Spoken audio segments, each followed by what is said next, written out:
KTM's 173 horsepower 1290 Super Duke R raised the bar for naked sport bikes pretty high when it was introduced by offering sharp handling, sport touring comfort, and top-flight components with enough wicked power to earn it the nickname The Beast.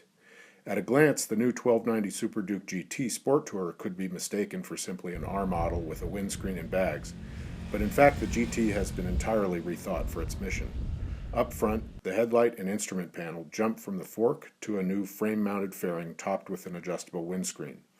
The fuel tank has grown from 5 gallons to 6.1, and ergonomics are even more relaxed, with lower foot pegs, an adjustable handlebar that is wider and higher, and larger seats. A longer aluminum rear subframe provides more room for both passengers and has an integrated mounting system for the 30-liter hard saddlebags. Cruise control, tire pressure monitoring, heated grips, and self-canceling turn signals are standard as well. Despite an approximately 35-pound weight gain, the GT is an even better bike than the R in many respects. Improvements to the liquid-cooled 1300cc 75-degree V-twin engine move its torque peak down and give it better touring manners, with nearly the same peak horsepower as the R, says KTM.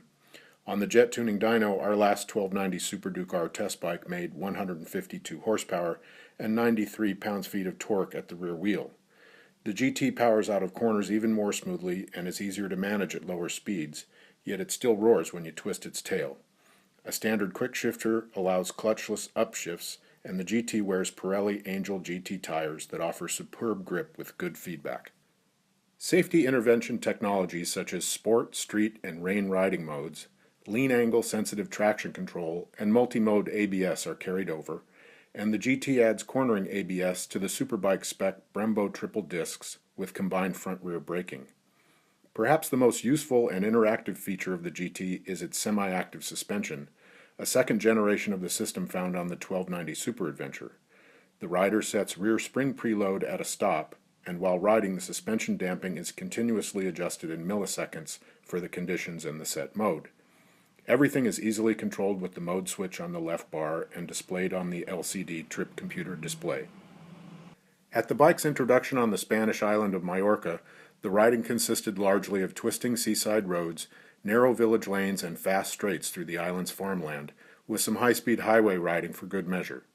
We noticed some high RPM vibration that blurs the mirrors and tingles your hands, struggled with the tall seat height at times, and wished for less rear brake pedal travel.